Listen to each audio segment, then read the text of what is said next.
Thank you. Thank you so much. I have two disclosures. I'm supported by Milton Medical for this trip here, but I train and I use all kinds of ventilators. Also in the other disclosure, I'm Italian. So the first target of this speech is don't fall from this step, because it's really is the first thing that I care about. And I come from Florence. I'm an emergency physician. I worked in ER for many years. Now I am just a pre-hospital physician everywhere, the ground, the floor, the dispatch center, and I coordinate the education program of my system. So my passion is pre-hospital and education. It's great being here. It's great being here because we are all in line. Because we think that less, when talking about emergency medicine, less is not more. Less is less. Less for the patients, less for us. More is more. We have to start to treat patients from the beginning. From the beginning. And more is more. When it comes to ventilation, we still have this concept. Using hands. Who uses hands to check the pulse? Okay.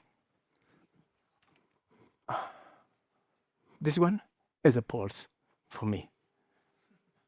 You know, okay, we did it by hands, but critical ill patients deserve more than subjectivity. We need something more. Because playing dice and rolling dice is not right. Who gonna drive 200 miles an hour with this weather? But sometimes when it comes to the life of the patients, we risk the life of the patients just using our hands. Volume, pressure, respiratory rate, they are not numbers. They are physiology. When we talk about oxygenation, pressure, and tidal CO2, we talk about physiology, but not just physiology of the highway with the breath, but about organ perfusion, neurological outcome, general outcome. We have to understand, we have to be aware that using hands and using empiric values, just subjectivity, when we ventilate patients in emergency and critical ill patients is a clean kill. I'm lucky because I work in an environment where almost everywhere is different than shown. We have ventilators. So everything is fine. We have ventilators. What's the problem? Okay, thank you guys, let's go. No, it's not so fine because we are scared about ventilator. We leave the ventilator on the helicopter or on the rapid response vehicle or in the ambulance, wherever we work, and we use hands because we are scared. From a teaching point of view, as an educator, I have to develop a plan to convince my colleague to use this terrible tool that we have, the ventilator. Just not for himself, but for the patient. Why don't use the ventilator? We have good ventilators. We don't have transport ventilator. We have some more, but we are trying to get rid of the oxygen-driven ventilators. We have turbine ventilators. We don't have any more control mode. This is terrible for the patient. This is spontaneous breathing or starting breathing again after paralysis.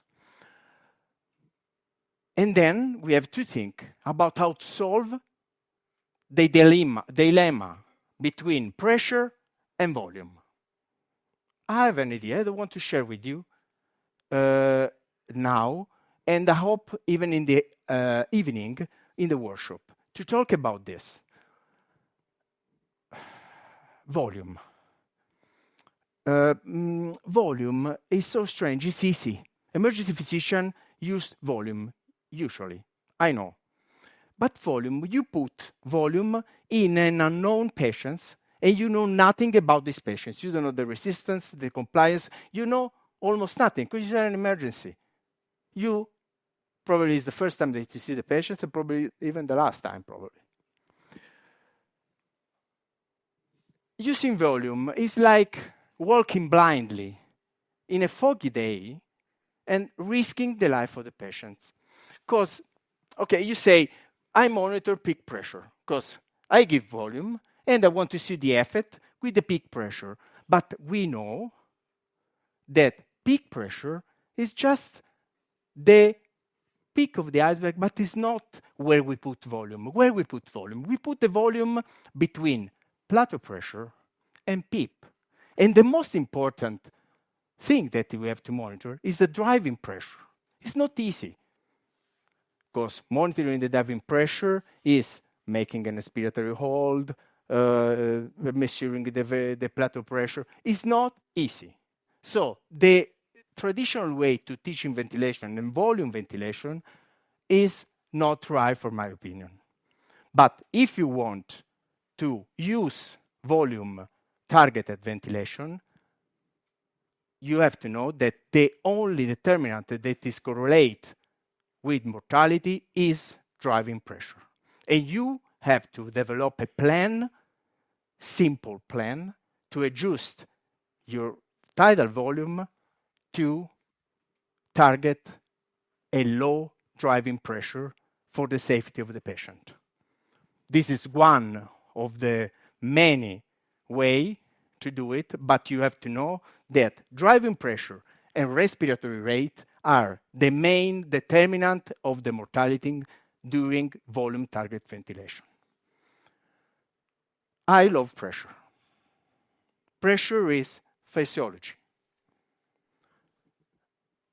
When we breathe, okay, I say, now I take a deep breath, I put 500 mL in my lungs, and then I stop. Is that right? No, because we have baroreceptors. If you say to a cyclist, put the same volume in a mountain bike or in a road bike, they say, no, I put a pressure, different pressure. Pressure is the safe spot for the physician, but especially for the patient. The only problem with pressure, because we don't know the physiology of the patient we're treating, is achieving a good volume. So the risk is that we play with the ventilator like with the PlayStation with Tetris. And our cognitive load is more on the ventilator than on the patient. So using pressure is safe, is good for the patient, but it doesn't have to distract to care of the patient, because we are emergency physician. We care about everything, about the environment, about our team, about the patients, about everything. We have the strategy to hit two birds with one stone.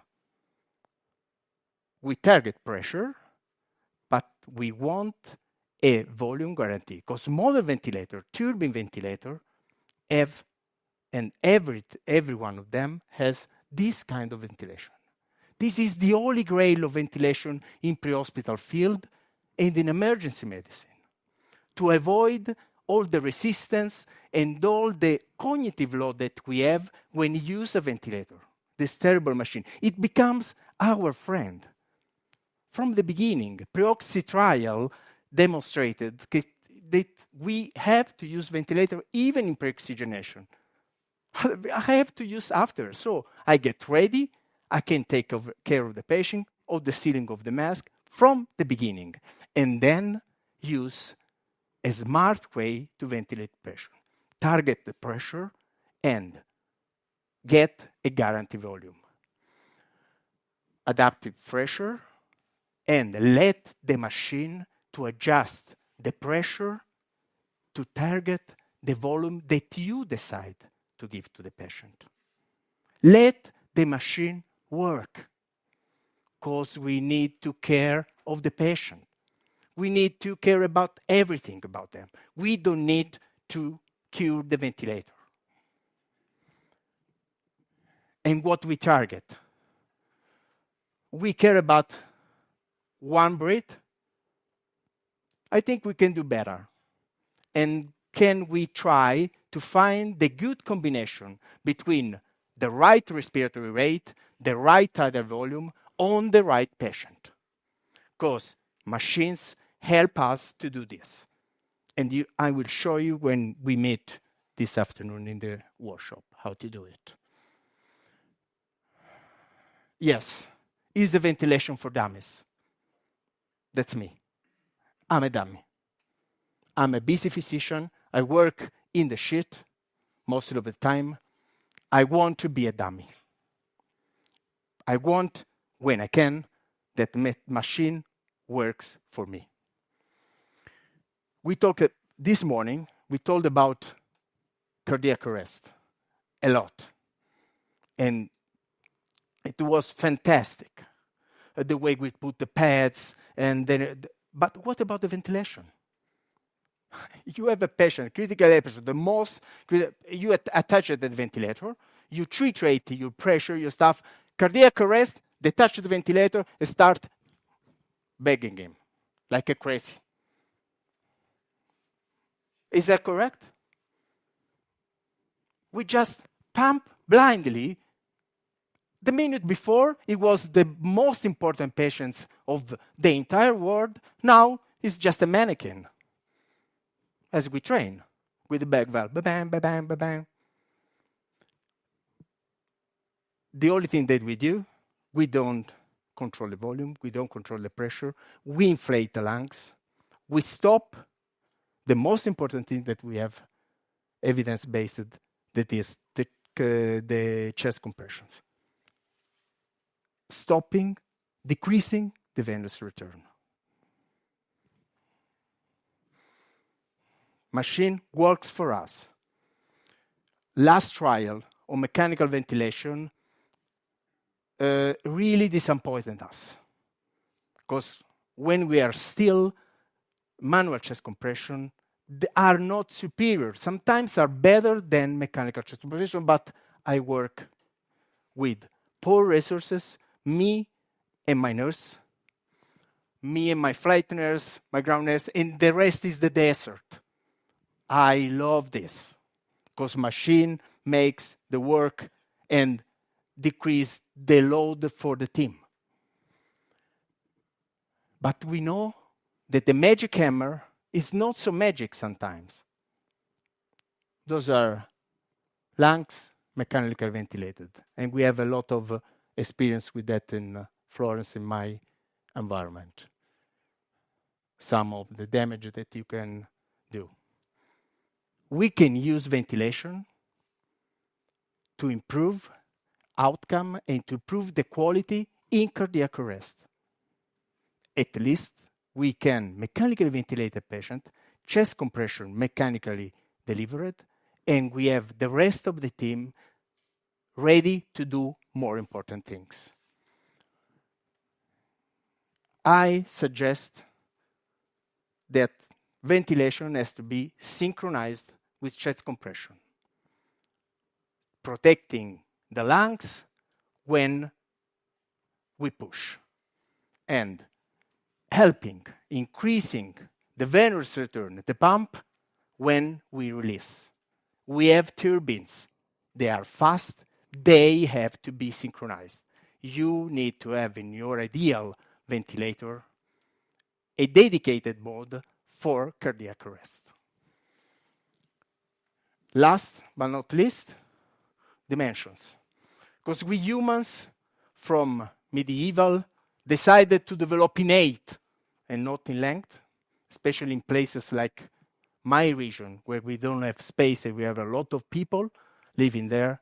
So dimensions matters. Not just when you are in the ground, but even when you are in some situations. So care about the kind of ventilator, the modality of ventilation that you have, even the weight. we need something that we can use on the field. My take-home points for today: use a ventilator, modern ventilator. If you want to use volume, the only situation that I use is probably at the beginning, post-cardiac arrest, because it's easy, and I have to care on many other things, but then I switch on pressure, because I want to protect the lungs. If you use pressure-regulated, volume-targeted, adaptive pressure to achieve the right volume. Pretend on your ventilator a synchronized mode for cardiac arrest, and pretend a dedicated mode for the cardiac arrest. Keep it small. Thank you. And this is the QR code.